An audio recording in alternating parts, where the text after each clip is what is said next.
Hey, Rebel Rouser. I'm Alan Voivod, and this is Star Wars 7 by 7.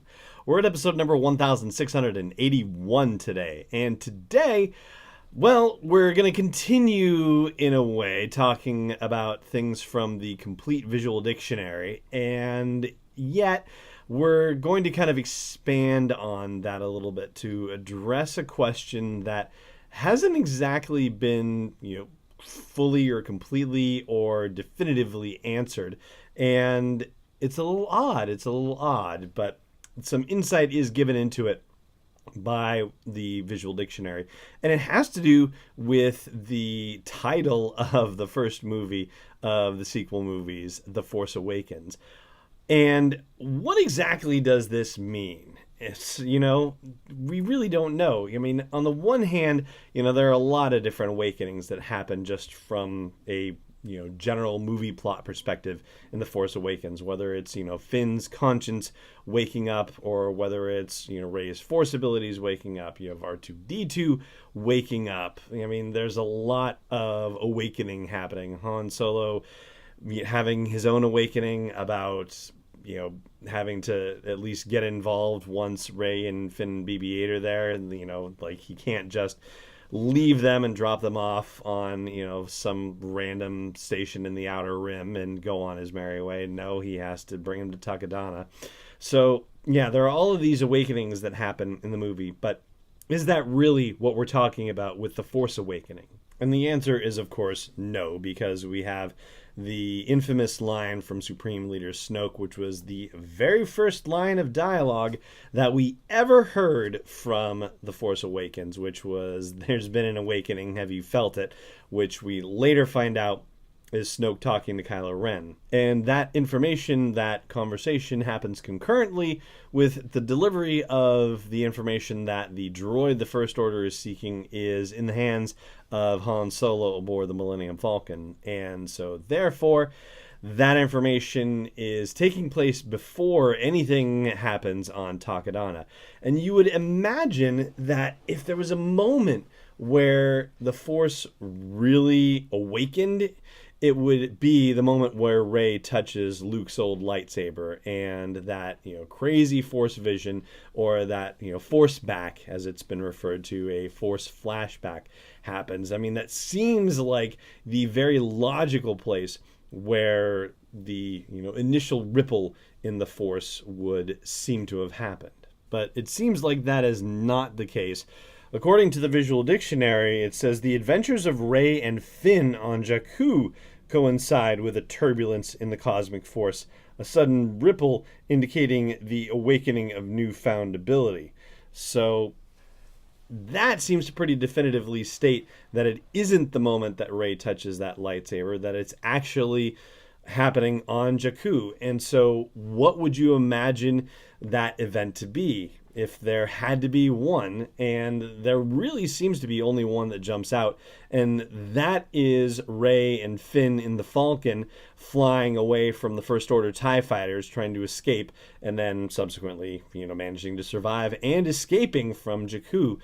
And, when it talks about, the manifesting of newfound ability, that's the point at which they, demonstrate newfound ability. I mean, with Rey flying, I know she is actually flown in simulators, and, there is a moment where in the Before the Awakening short stories where she has, repaired a ship and is able to fly it back to Nema Outpost before it's subsequently stolen from her in a very sad twist of events.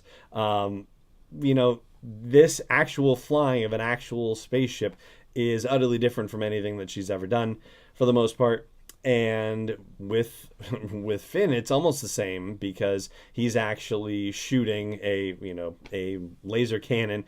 And yes, he did that with Poe in the Special Forces TIE Fighter. And you can, of course, understand that he's had training of, some kind with the First Order infantry itself. But this might be considered a different kind of fighting and a different level of responsibility. But even then, that presumes that Finn is Force sensitive, which I think at this point the answer is no, that he is not. No more so than, say, the likes of Han Solo or Poe Dameron, where there's a potential for entering a flow state, if you will, where you're not thinking about what you're doing, you're just doing it, and you're so practiced at it or so in the moment that you are essentially communicating with the Force in one way or another, even if you don't necessarily understand what it is you're doing, even if you are not controlling the Force, you're not actually having it obey your commands in the direct way that Obi-Wan Kenobi suggested that it could be done. And then I have to say, I really do kind of want to ignore the available evidence and say that it really is Rey touching the lightsaber that causes the ripple in the Force. And I mean, it must have caused a ripple in the Force, if not the original ripple.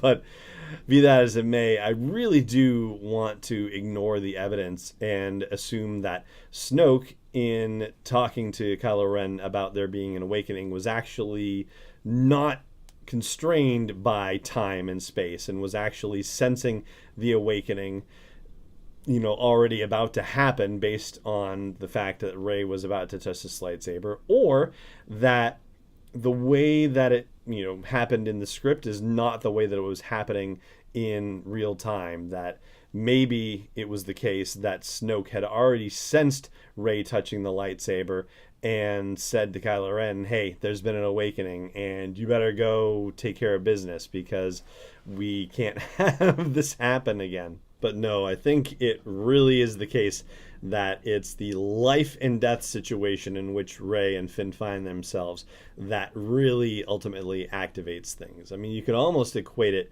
to what happened with Luke in the Death Star trench, I mean, that was as a life or death as it would get.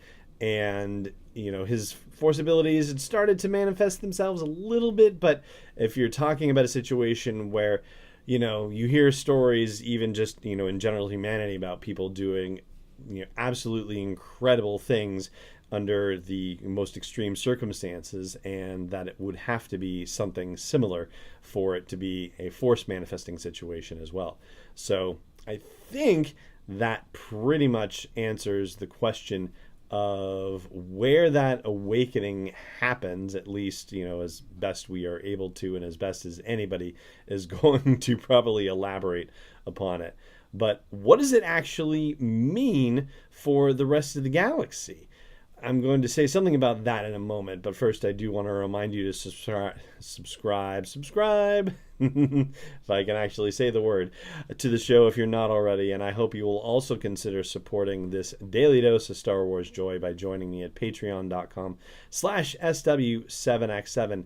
And so, this awakening, because of the fact that the cosmic force had lain dormant after the destruction of the Jedi Temple, now that ripples are stirring again, the suggestion is actually made that people who could have been Force sensitive were not even being Force sensitive. Like, there were actual kids that, for example, would have been found by the old Jedi Order and brought to Coruscant to train because they were suddenly, Force sensitive, developing some of these abilities, and that based on the fact that the Force had been quiet and people couldn't really sense it or connect with it, then that seems to imply that a generation of potential Jedi were basically stymied, that they were ultimately stunted from their potential Force-sensitive growth.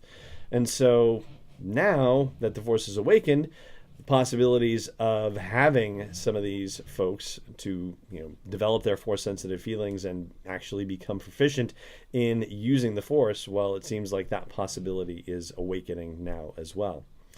And that is going to do it for today's episode of the show. Thank you so much for joining me for it, as always. And, of course, may the Force be with you wherever in the world you may be. This podcast is not endorsed or sponsored yet by Lucasfilm Limited, Disney, or 20th Century Fox. It is intended for entertainment and information purposes only. Star Wars, the Star Wars logo, all names and pictures of Star Wars characters, vehicles, and any other related Star Wars items are registered trademarks and/or copyrights of Lucasfilm Limited or their respective trademark and copyright holders. May the Force be with them. All original content is copyright 2019 by Star Wars 7x7. We hope you love it.